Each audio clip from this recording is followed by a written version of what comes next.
So, Dennis, let's start with you. If you look at corporate startup collaboration, and you work by now with many large global corporations. Yes, we do. What have been your biggest insights? What have you learned from the early days when you started working with global corporations? What works and what doesn't work, in your opinion? Yeah. I think it's a really good question in the sense that at first, for starters, I think it seems that a lot is not possible, but actually if you have like the right insight, it actually can cause for a great collaboration. And I think for me the best learnings were that at the start first, it's really important to understand the corporate structure of how the internal stakeholder management is like figured out. So I think when we started at first, we thought that a corporate in the entire world is the exact same, but actually you should treat every business unit, every part of every department actually as a separate company. So for example, first when we started with like for example Coca-Cola, we thought they would be the exact same in Amsterdam versus like Berlin, but actually it was a complete world of difference. I think another learning for me is as well is that understanding, for example, how they get funding within the company and knowing who's the stakeholder also makes a really big difference. So as a startup, we didn't know actually that a lot of our contacts also needed to pitch inside the company. So figuring out what sales methods they use themselves inside was very crucial to us. So for example, if you take the government, they, for example, use an internal Facebook to do their pitching inside. And for corporates, we found out, for example, that they use a lot of videos. It depends on the companies. So then we could tailor better to them how get the word of mouth within the companies across, basically. Yeah. So not only understanding what the problem is of your customer, but also how they're structured. And doing some kind of due diligence on who are the stakeholders, who do they need to report to and convince. So do your homework, basically, before you go and talk to corporates. Exactly. Okay. Jean-Yves, is this recognizable for you, what Dennis is explaining? Is also Thales a global company that has different cultures, maybe even in different parts of the world, and different ways of doing business? Yes, for sure.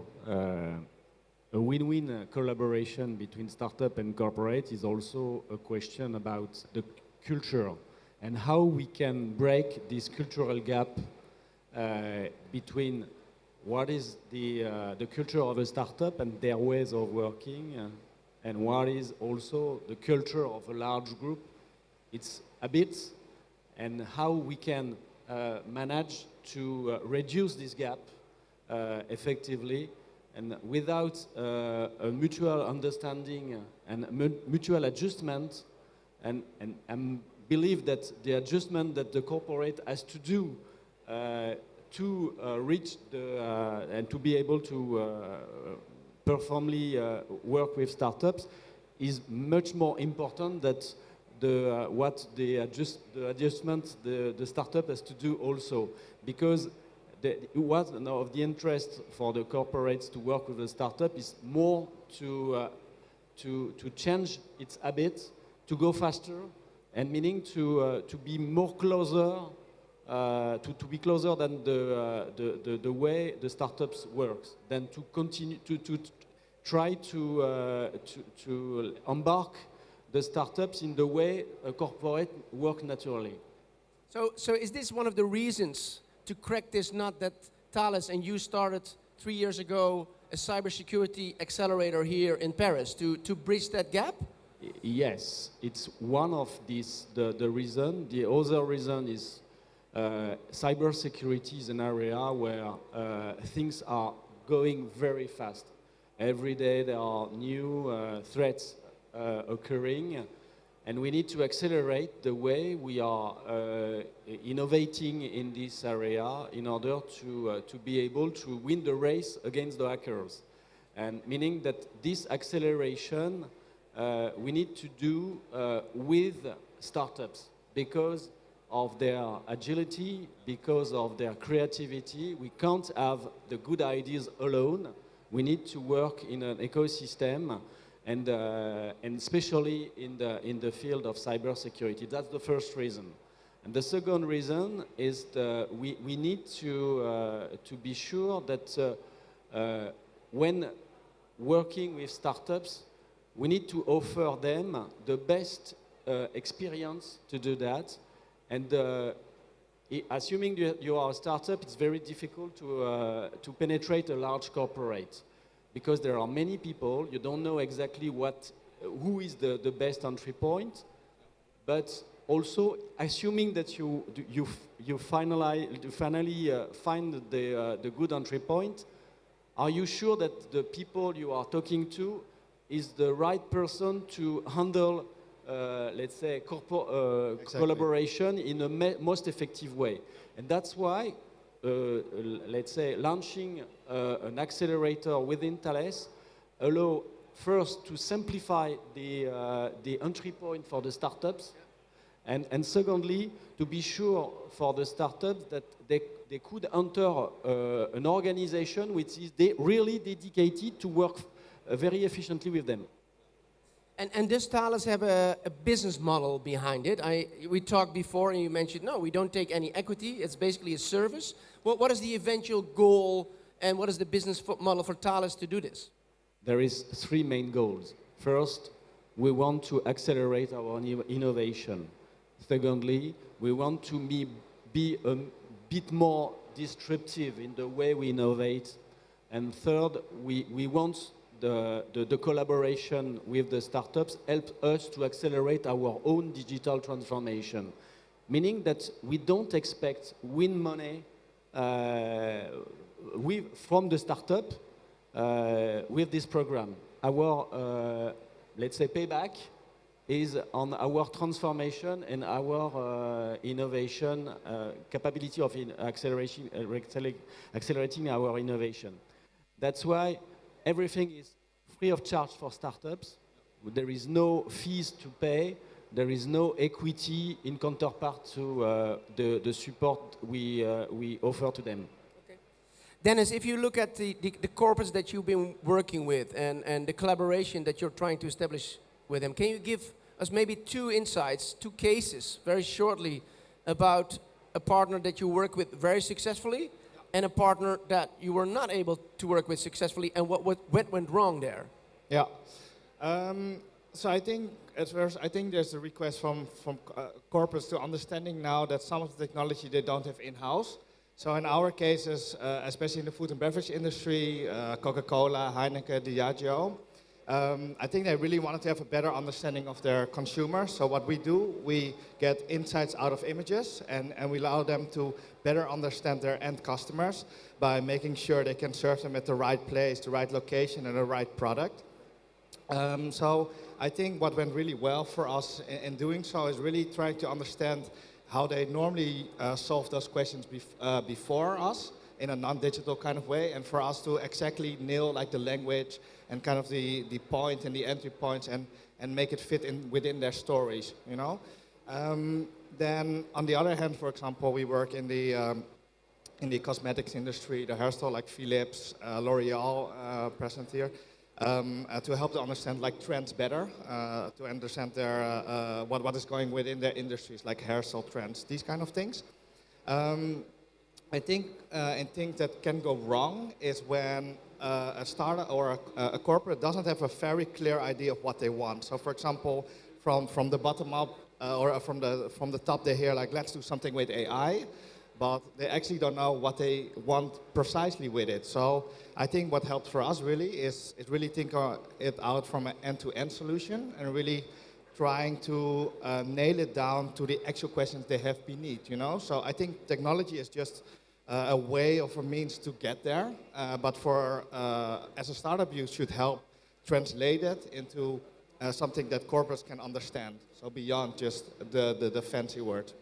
And if you start the first engagement with a large corporation and you feel that there is a need there, when you do a POC, a proof of concept, do you charge the corporate to do a proof of concept, or do you sometimes give it to them for free because they are sort of like powerful and you need their business, so you first want to prove it? What is your vision on that? And there's lots of discussions if POCs should be paid, yes or no, by corporates. How do you feel about that? They should always be paid. For all the corporates in the room, I've been doing startups for 15 years. Okay, I'm now a corporate and I want your solution. How much should I pay to do a POC? Is that 5K, 10K, 50? I know it's difficult to answer, but is it a commercial price or is it an entry level? How do you deal with this? No, I can be open about it. So for us, it's about 30K. So it seems quite steep, but it's about delivering the quality, right? So I think it's very hard for startups to establish themselves, proving themselves that they are worth these prices. But I think there's a lot of potential there, you know? So I think also corporates should do their homework before starting the collaboration with the startup. It's not about saying like, well, let's try to get 10 POCs for free and see which one works best, you know? You have to spend equally time at the start because potential is so big. And if it's not that big, why would you start to begin with, right? Do you agree here? In fact, concerning the POC and the financing of the POC, we are a very clear statement. First of all, if we just integrate the technology of the startup as it is, we expect it is free of charge for us. There is no additional cost for the startups. We just take the technology as it is.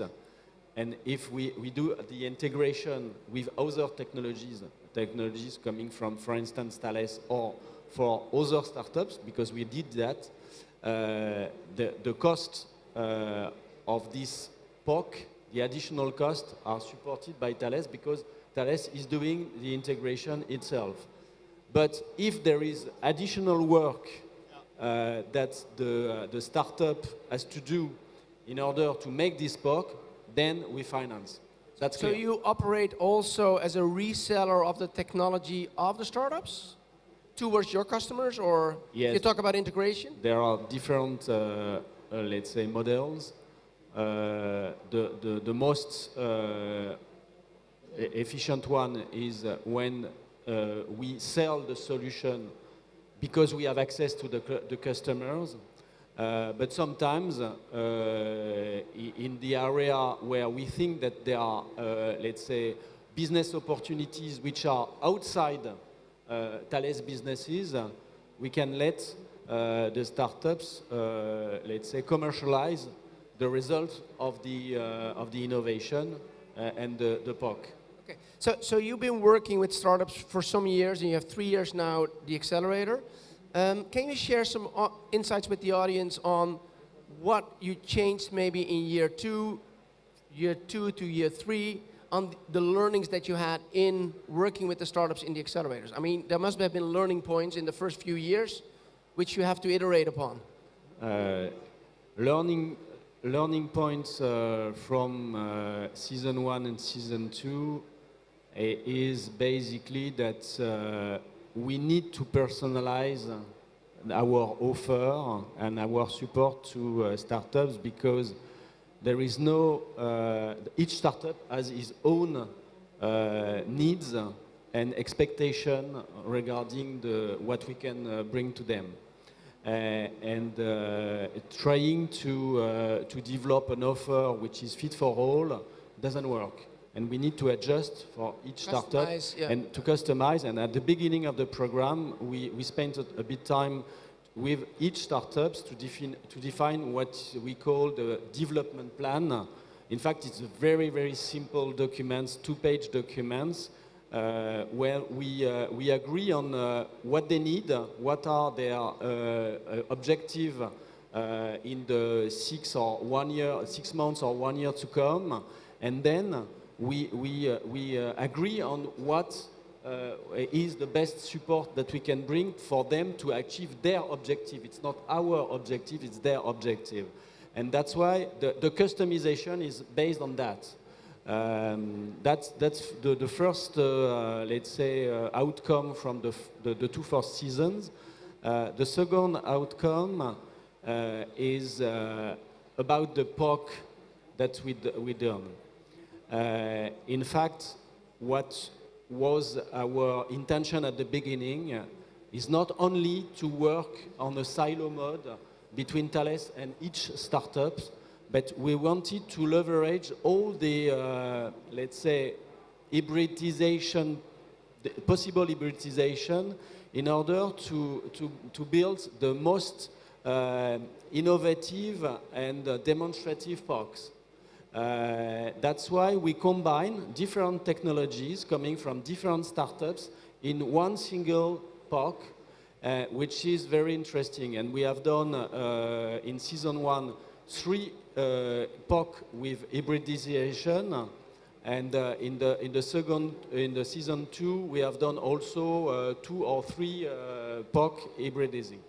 And we for some of that we submit patents in collaboration with startups, meaning that the innovation linked to the integration of different technologies was so interesting that we define together with startups to submit, let's say, some patents. Okay. I see we have some questions from the audience. Dennis, there's one for you. What are the top reasons why the collaboration fails, you think? Good question. I think there are a lot of reasons. I think the main ones come down to expectation management. I think one that I notice really often is, for example, that you maybe start with like a very enthusiastic point of contact, but it's very hard to see how big of a reach that person has within the company. So sometimes they're overly enthusiastic, and then they do get you like the first project or the first thing in, but they don't manage to sell it to the rest, you know. So and then you have bad expectations where you think like, oh, I thought we were going to do way more, but that person internally cannot sell it further. I think another notable thing is especially the speeding. We just talked about it beforehand as well. I think startups want to go really, really fast, and they're also sometimes really overly optimistic, which is sometimes hard for corporates to know that at first hand, right? So sometimes they expect something on time. I think that's also a matter of expectation that the corporate learns to understand that it can go a little bit faster, slower, because the margin is just broader in those kind of sense. So often, sometimes the expectation that is not aligned, and then you end up disappointing one or another in these kind of things as well. Another thing, I think the last thing to mention is that even if a startup or scale-up is doing very, very well, if you don't have a good sponsor within the company looking out for you, what are the next steps ahead, you're going to have a lot of bottlenecks, right? So when you do your first things together, a lot of things don't really matter. But when you become like a preferred supplier or these kind of things as well, you have to do all the legal, administrative stuff as well. But it takes a long while, you know? So getting approval within the company to do more within that company, it can take up to a year sometimes or 6 months. So you have to start it early, and only the corporate can tell the startup that, because most startups don't know about those processes. Right. Yeah, so I think this is an important topic, I would say, in general. What we have developed over the course of the last few years is what we call a corporate startup collaboration readiness scan. Yeah.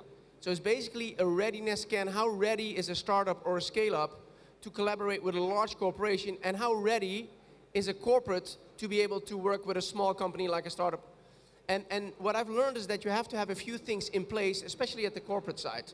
One of the topics that we just discussed before is the support from C-level, preferably the CEO of a large corporation. If the CEO is supportive to what you're doing, Jean-Yves, it makes your life less complicated, right? And another thing, and we'll touch upon it in a second, is that it's not only the CEO, it's also what we call the adjacent departments. Negatively, we call them the naysayers. Legal, HRM, procurement, everything, every department that slows collaboration down. Can you give some insights on how important it is for you, Jean-Yves, that your CEO is actually involved in the program, works with the startups, and supports you basically to drive things forward? Yes, you're right. It's absolutely crucial to get the support at the highest level of the company in order to be able to have any support from the lower level of the company. When we created our first acceleration program, we have been fully supported by Patrice Ken, who is our CEO. I invite him to the launch of the program, to the first day of the program. He met each startup face to face during 30 minutes. I mean, it's completely amazing, and he had a very humble attitude toward the startups, and this has been displayed within the group, meaning that he showed that it's very important to innovate with startups. It gives a very strong signal in order to have other people, because for each startups we appointed 2 coaches, 1 business coaches and 1 technical coaches, 2 coaches per startups, but these coaches coming from the business lines of Thales. But without the support of Patrice Ken, it was not sure that we were successful in getting all this support from the coaches, the internal coaches. And thanks to that, we have been very successful in embarking, let's say, many people within the group to work with startups. So we're getting already to the end of our conversation. Maybe closing words, Dennis, and then Jean-Yves afterwards. 2 tips for corporates to improve the collaboration with startups and scale-ups. What are your 2 main tips for the audience today?